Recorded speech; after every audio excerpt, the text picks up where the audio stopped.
tropical Central America, and they grow on a cactus-like vine that normally climbs trees, but if you want to grow it commercially, you need to put up a very sturdy trellis for it to climb. This is what the fruit looks like. This end would be attached to the vine, and this end here would be where the flower drops off. The skin obviously you don't eat, so you'd have to peel it. Normally what we do is just cut the two ends off like that, and then you would slit the skin, and usually you can just ease it off like that, and that leaves the fruit in the middle. And then just to give you an idea of what it looks like, now you get two types. One has got a white flesh and the other has got a red flesh. This is obviously the white fleshed one. The little black dots you're seeing there are the seeds. And just tasting it, if you've never tasted it, you won't know what I'm talking about, but it's a little bit like a kiwi fruit, but the flavour is not as acute. There's no acidity to it. It's very refreshing and wonderful flavour, lovely fruit. Now, that's nice.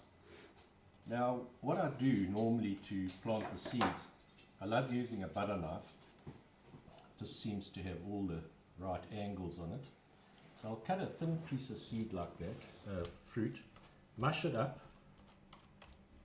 So now the seeds are kind of separate, and I get a bit of tissue paper, commonly known as toilet paper or bog roll, and then I spread a little bit on there. And you can see now what I'm doing is I'm separating the seeds, because otherwise they're just too concentrated and all grow on top of each other. That'll be, try and spread them out a bit and stick them to the toilet paper. Okay, now you could leave it to dry and then the next day carry on with it, but we'll just carry on today just so that you can see what we do. Then I just get this is a used yogurt tub, which I put some good quality planting material in. I normally mix a bit of the soil that you're going to plant the fruit in eventually, because then it starts getting used to your soil type. So I put about 10% of your soil in, but mostly potting soil. I'm just going to move this out the way so we can do the next step. So what I've done is put the mixture of 10% soil and 90% potting soil in here. I don't even put holes in the bottom because we want to keep this moist while it's germinating.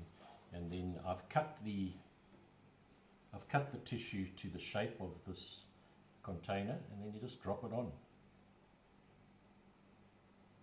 like that, and just make sure it's level, because you don't want air spaces underneath, so when the roots are trying to find some soil to grip on, they run into air. You need to just tamp it down a bit. I just normally take a whiskey glass like this and tamp the soil first, then you put that on,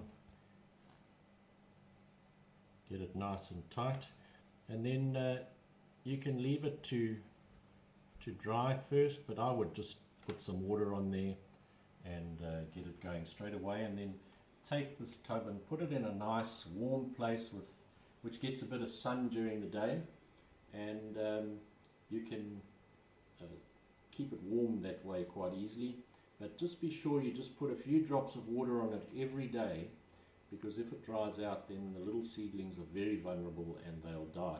You're looking at about 7 to 10 days before, depending on temperature, before the little seedlings start germinating. These are my dragon fruit seedlings, about 5 weeks after planting. They're ready for transplanting into pots now. Just to show you how I do the transplanting, what I do is just use an ordinary butter knife and take out a little bit of soil with the seedling, then make a hole about that size into the pot where you're going to transplant, drop them off like that, and just press it to firm it a little bit.